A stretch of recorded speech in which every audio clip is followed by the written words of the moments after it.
Shalom.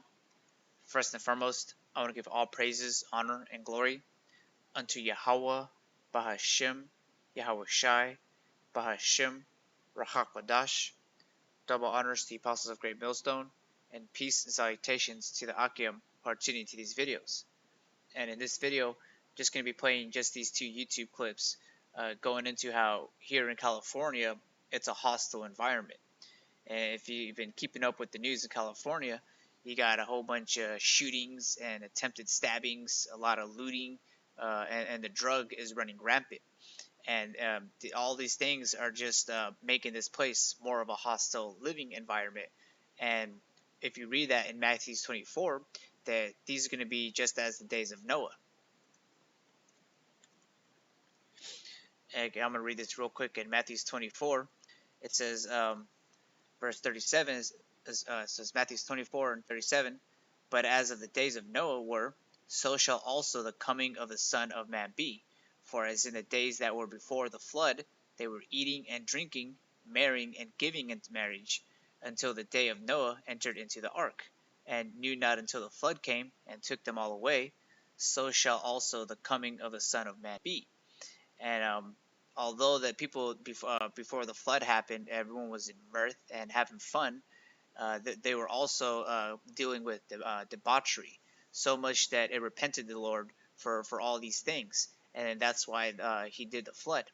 And so just as in the days of Noah, everybody's acting at an all-time low, where they're hostile towards each other, and pretty much they have that spirit of Cain on them, that spirit of Esau, and the light is not in them.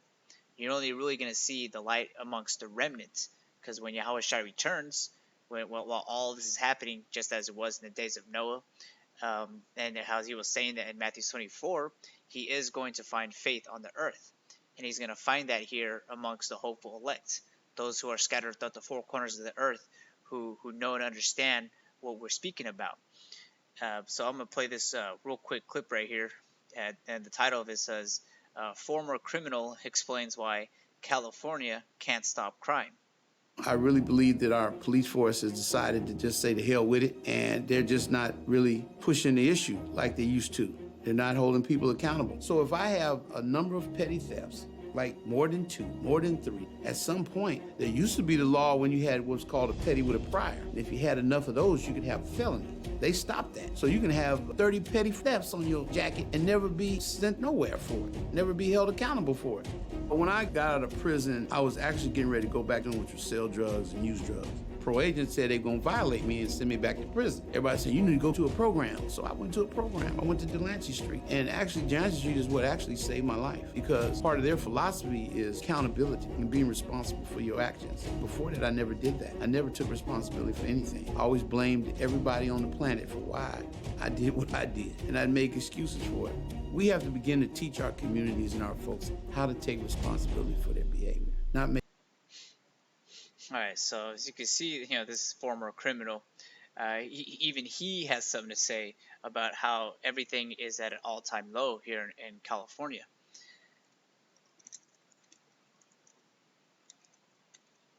But I forget what the store was closing down. I think it was Nordstrom closing.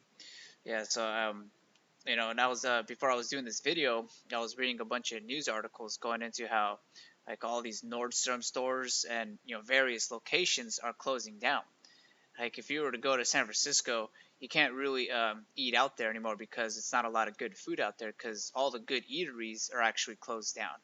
You're gonna have to eat before you go to the city. But this article says that Nordstrom style and class capture the essence of SF. We will miss it. And it's going into how this staple of a clothing store that used to be open for a long time, well, it's closing down because the city in San Francisco holds nothing but a bunch of wicked people that are in the spirit of Esau. And I'm not gonna play that clip again, but if you saw, there was just a bunch of people just stealing clothes and doing a whole bunch of petty thefts. But all these petty thefts are really to promote that Edomite lifestyle, because that's not something that a Hebrew Israelite or someone that reads the scriptures would be practicing or adhering to.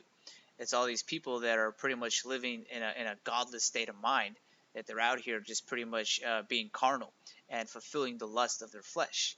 They're not being, thinking or anything like that, or actually considering what the scriptures say about a matter.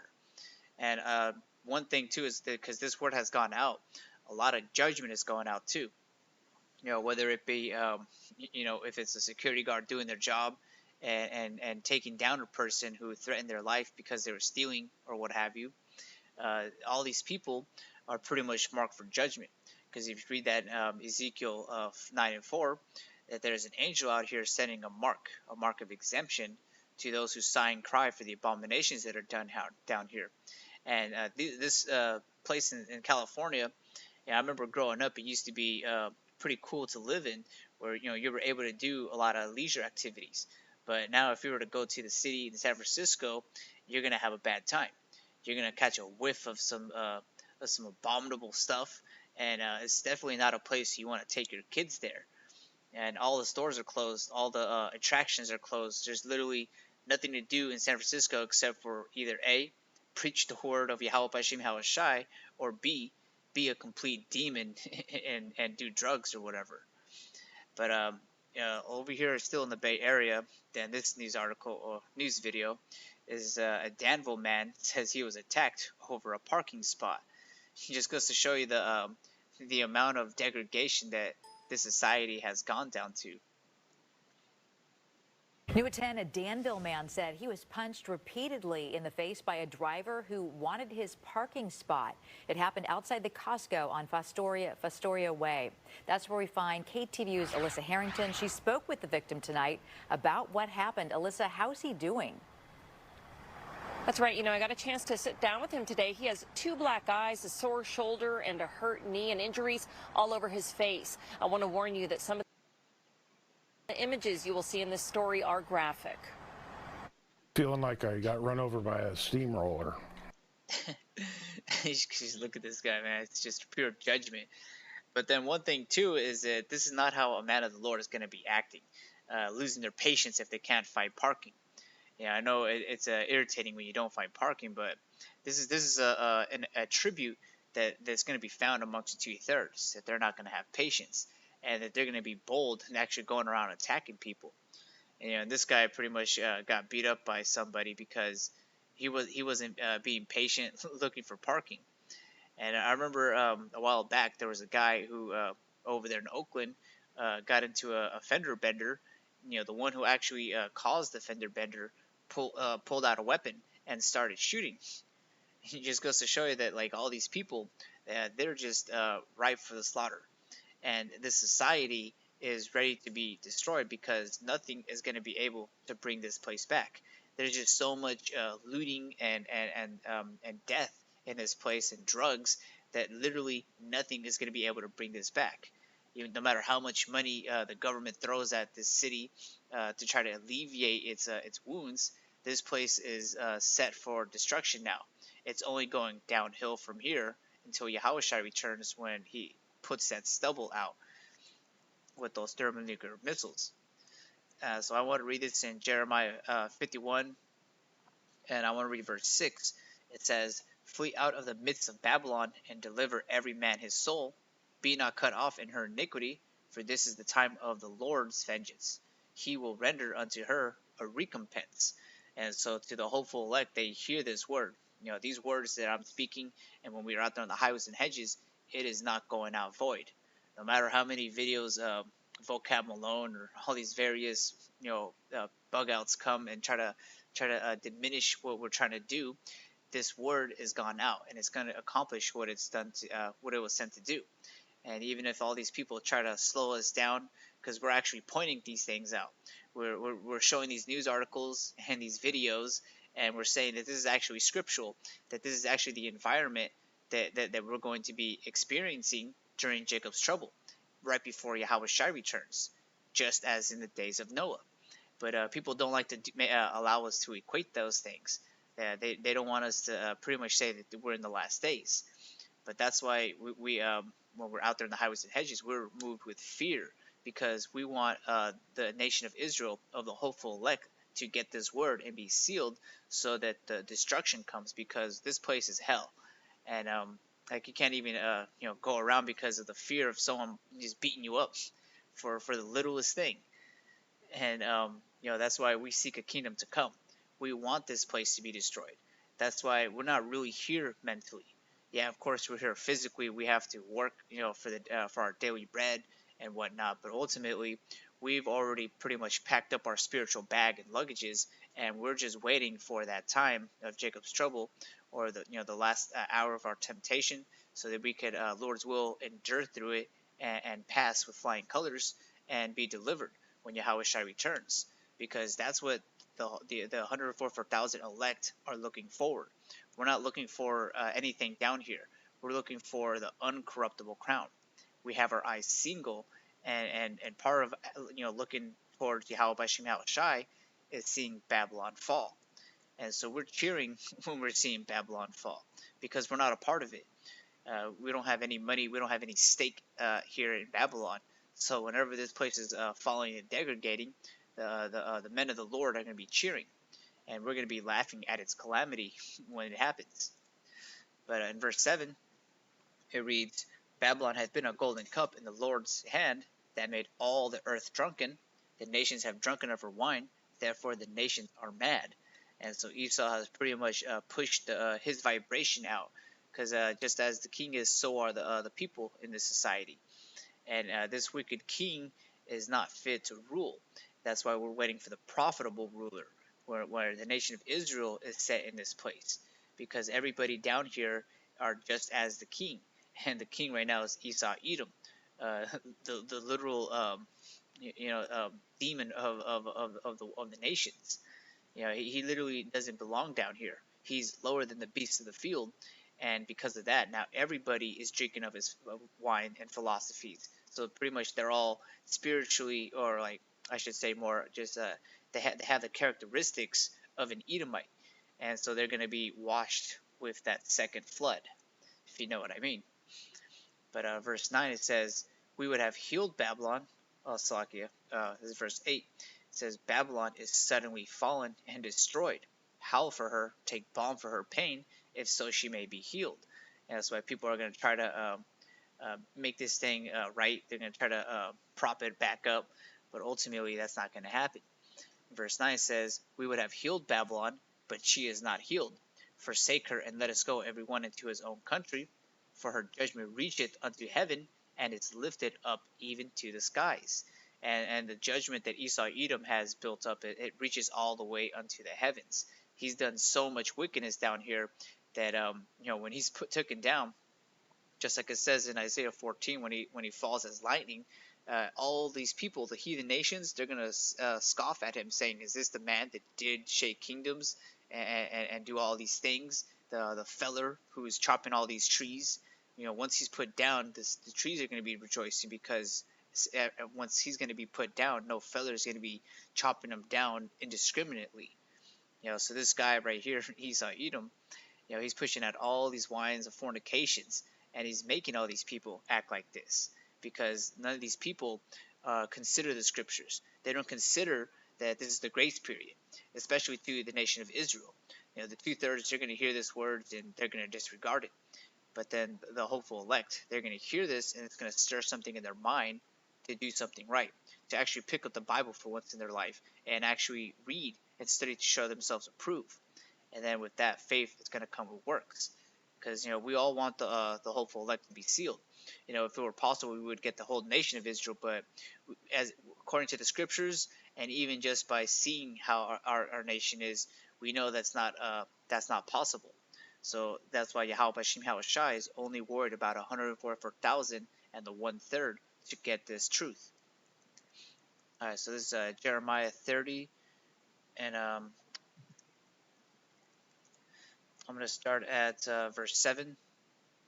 All right, and it reads, Alas, for that day is great, so that none is like it. It is even the time of Jacob's trouble, but he shall be saved out of it. And that he's speaking about the elect, because they're going to be hidden in the secret place of the Most High. They're going to adhere to this word, and they're going to have faith. A person who has faith in Yahweh B'Shem Yahweh Shai is not going to bend the knee to the image of Baal. meaning that the angels are going to encamp around about them because they fear Yahweh Bashim Yahweh Shai. Just like what happened in the book of Daniel with Shadrach, Meshach, and Abednego. They had their integrity. Same thing that happened with Job, integrity, and that's the characteristic that's going to separate the 1/3 with the 2/3, because the 2/3 they're not going to have integrity for the scriptures. All right, so this is in 2nd Esdras 15, and I'll start at verse 14.